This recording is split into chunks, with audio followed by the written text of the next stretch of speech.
ये कहानी एक बहुत ही बड़े और खूबसूरत से जंगल की है। इस जंगल में सभी प्रकार के पक्षी रहा करते थे।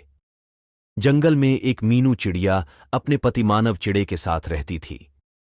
वो दोनों बहुत ज्यादा गरीब थे। मानव चिड़ा जंगल में मजदूरी का काम किया करता था और उसी से ही बहुत मुश्किल से अपना गुजारा किया करता था। मीनू चिड़िया को चाय बहुत ज्यादा पसंद थी। उनके घर में भोजन का सामान हो या ना हो, पर चाय का सामान हमेशा होता था।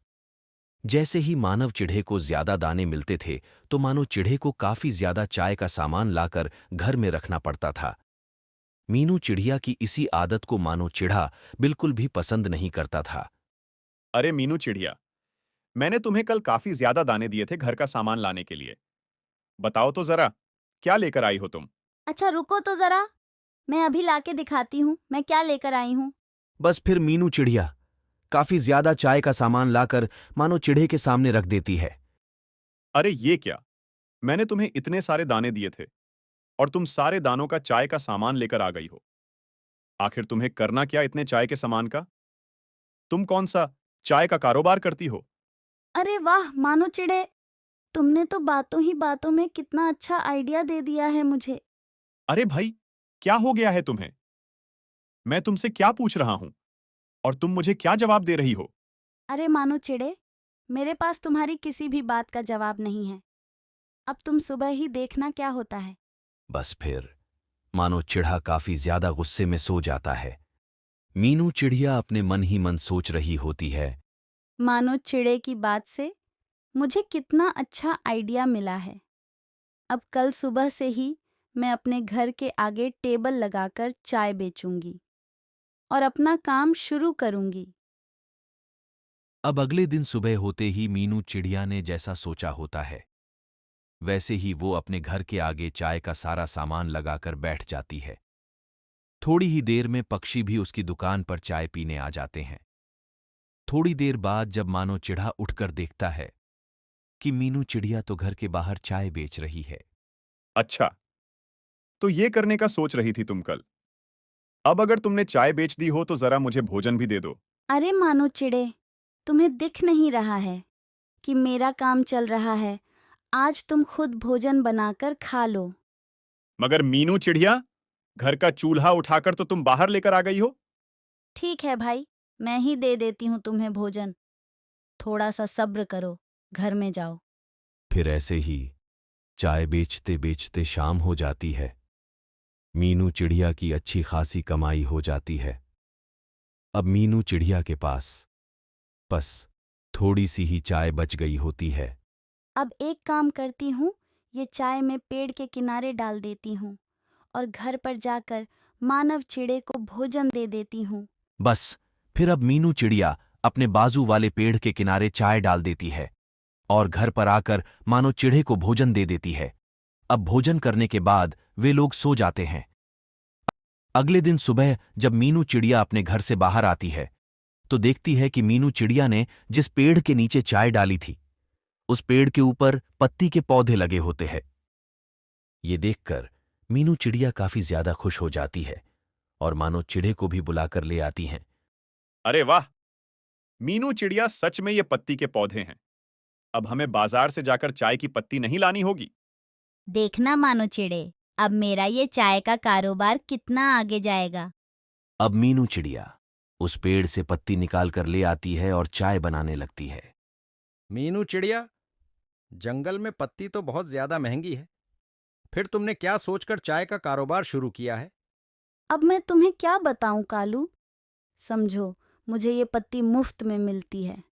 बस इससे ज्यादा मैं कुछ नहीं बता सकती हूँ। चलो जो भी है, लेकिन हाँ, एक बात तो है। मीनू चिड़िया इस चाय के पीते ही हमारा पूरा दिन काफी ज्यादा अच्छा गुजरता है। सभी पक्षी तो वहां से चाय पीकर चले जाते हैं, लेकिन कालू कौआ वहीं बैठा अभी तक यही सोच रहा होता है। आखिर ये पत्ती का क्या राज है? कैसे पता लगाऊं? मैं आज छुपकर इस मीनू चिड़िया पर पूरा दिन नजर रखूंगा। फिर तो मुझे पता चल ही जाएगा कि ये पत्ती कहां से आ रही है इसके पास। बस फिर अब यही सोचकर कालू कौआ एक दरख्त में छुप जाता है और पूरा दिन मीनू चिड़िया पर नजर रखने लगता है। शाम होते ही मीनू चिड़िया बची हुई चाय उस पेड़ के किनारे डालकर वहां से चली जाती है। कालू कौआ ये सब कुछ देख रहा होता है। अब कालू कौआ भी उस पेड़ के पास आ जाता है। तभी उसे वहां पर पत्ती के पौधों का राज पता चल जाता है। अच्छा, तो ये मीनू चिड़िया ऐसे चलाती है अपना कारोबार। अभी बताता हूं मैं इसे क्या कर सकता हूं। फिर अब कालू कौआ बादल के पास जाता है और उसे बारिश का बोलकर वहां से घर आ जाता है। बारिश की वजह से इस मीनू चिड़िया के जितने भी पौधे हैं ये सब खराब होकर टूट जाएंगे।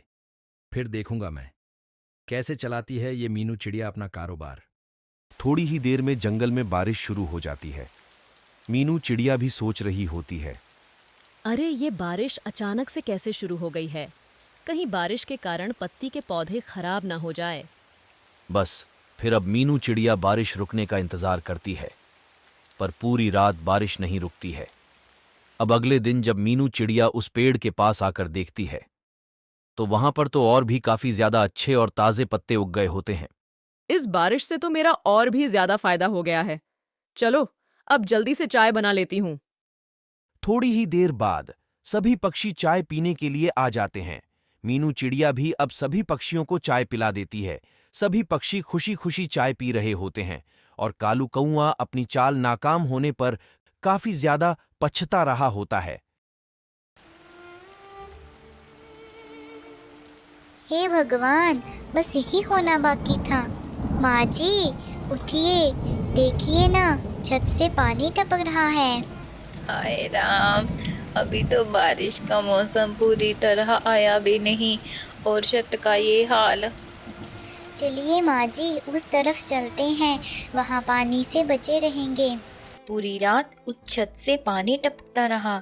टूनी और उसकी सास के पास और कोई चारा भी नहीं था। दरअसल में वह बिल्कुल अकेली थी। टूनी के ससुर की कुछ साल पहले ही मौत हो गई थी और टूनी का पति टूना करीब 2 सालों से घर नहीं आया था। वो पैसे कमाने के लिए दूसरे जंगल गया था, लेकिन वापस घर नहीं लौटा। टूनी ने उसे ढूंढने की काफ़ी कोशिश की, लेकिन टूना उसे कहीं भी नहीं मिला। तब से टूनी और उसकी सास एक दूसरे के सहारे जिंदगी काट रही थी। फसल बीजने के लिए उसके पास थोड़ी सी ज़मीन थी। माँ जी, अगर ऐसे ही बारिश लगी रही तो हमारी टमाटर की फसल खराब हो जाएगी। अब कुछ कर भी तो नहीं सकते हम बेटा, जो भगवान को मंजूर वही होगा। अगर सारी फसल खराब हो गई तो हमारे पास इस बार बेचने के लिए कुछ भी नहीं होगा और घर में राशन लाने के लिए पैसे भी नहीं होंगे। इस तरह टूनी और उसकी सास आपस में बातें करती हैं और बारिश रुकने का नाम नहीं ले रही थी। लगातार 2 दिन बारिश लगने से टमाटर की सारी फसल खराब हो गई थी। अगली सुबह, हे भगवान, ये क्या हो गया? हमारी सारी फसल बर्बाद हो गई। अब हम क्या करेंगे? दोनों निराश मन से टमाटर की फसल को पानी में डूब देख मन ही मन घुट रही थी। तभी फिर से बारिश शुरू हो जाती है। बारिश रुकने की बजाय और तेज हो रही थी। रात को सोते समय टूनी के दिमाग में एक आइडिया आता है। सुबह होते ही टूनी और उसकी सास बाजार चली जाती है और वहाँ से अच्छी किस्म की मछली खरीद लेती है। दोनों मछली लेकर जंगल वापस जा रही थी। तभी माँ जी, वो देखिए, ये क्या सच है माँ जी? सामने टूना था। दोनों तुरंत टूना के पास जाती हैं। टूना बहुत ही बुरी हालत में था। असल में उसका बहुत ही भयानक एक्सीडेंट हो गया था, जिससे उसकी याददाश्त जा चुकी थी। इसी वजह से वह घर नहीं लौट सका था। टूनी और माजी टूना को वापस पाकर बहुत खुश थे। वे उसे साथ साथ घर वापस ले आए। लेकिन अब चुनौती और बढ़ गई थी। अब खाने वाले 2 नहीं 3 थे और टूना का इलाज भी करवाना बहुत ज़रूरी था। चल टूनी, इन मछलियों को खेत में डाल आए, अब इन्हीं से उम्मीद है। मौसम और किस्मत ने उनका साथ दिया। बारिश का मौसम यहाँ दूसरों की फसलों को बर्बाद कर रहा था, तो वहीं टूनी के खेत के लिए किसी वरदान से कम नहीं था। कुछ ही वक्त में खेत में ढेर सारी मछलियाँ दिखने लगी। बाजार में जाकर टूनी ने खूब मछलियाँ बेची, जिससे अच्छी खासी कमाई हुई। कमाई अच्छी हुई तो टूनी और माजी ने टूना का अच्छे हॉस्पिटल में इलाज करवाया और कुछ ही दिनों में टूना को सब कुछ याद आ गया और अब सब ठीक हो गया था। टूनी का परिवार भी पूरा था और राशन भी। पहले के समय में सभी पंछी मिलजुल कर रहा करते थे। जैसे जैसे समय बदलता गया, सभी पंछियों में पहले जैसा प्यार नहीं रहा। सभी अपने काम से मतलब रखने लगे। पहले की तरह अब वे इकट्ठे दाना लेने भी नहीं जाते थे। बुलबुल बहन, दाना लेने चलोगी? नहीं लाडो, मेरे पास आज के गुजारे के लिए घर में दाना है। लाडो दाना लेने जंगल में चली जाती है, पर शाम को खाली हाथ लौट आती है। लाडो और उसके बच्चे खाली पेट ही सो जाते हैं। अगली सुबह लाडो बुलबुल को दाना लाने के लिए पूछती है। बुलबुल मना कर देती है। बच्चों, मैं खाना लेने जा रही हूँ, तुम घर पर ध्यान से रहना। लाडो को रास्ते में बहुत सारा खाना मिल जाता है और वह खाना लेकर घर वापस आ जाती है। बारिश भी शुरू हो जाती है। सभी पंछी अपने अपने घोंसलों में बैठे बारिश का मजा लेते हैं। बारिश 2-3 दिन तक लगातार लगी रहती है। पंछियों के पास दाना खत्म हो जाता है। लाडो बहन, ओ लाडो बहन, दरवाजा खोलो, मैं गौरी। हाँ गौरी बहन, क्या हुआ? लाडो बहन, मेरे घर दाना खत्म हो गया है। मेरा बेटा किट्टू भूखा है। मुझे कुछ खाने को दाना दे दो। बारिश बंद होते ही मैं तुम्हें लौटा दूंगी। ले लो गौरी, तुम्हारा बेटा मेरा बेटा एक ही बात है। पंछियों, मुझे लगता है इससे पहले और पानी आ जाए, हमें यह जंगल छोड़ देना चाहिए। पर हम जाएंगे कहाँ? अब हमें जो भी करना है मिलजुल कर पहले की तरह करना होगा।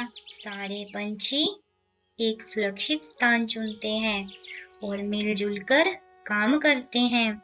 रहने के लिए एक बड़ा सा झोंपड़ा बनाते हैं और खाने के लिए सभी कुछ ना कुछ लेकर आते हैं।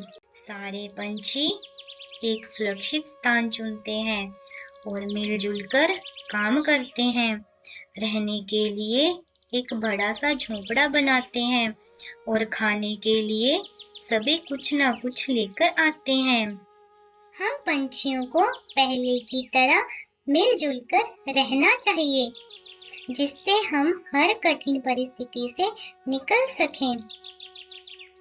तुम ठीक कह रही हो लाडो। अब सब पंछी अलग अलग दाना लेकर आते और मिल बांट कर खाते।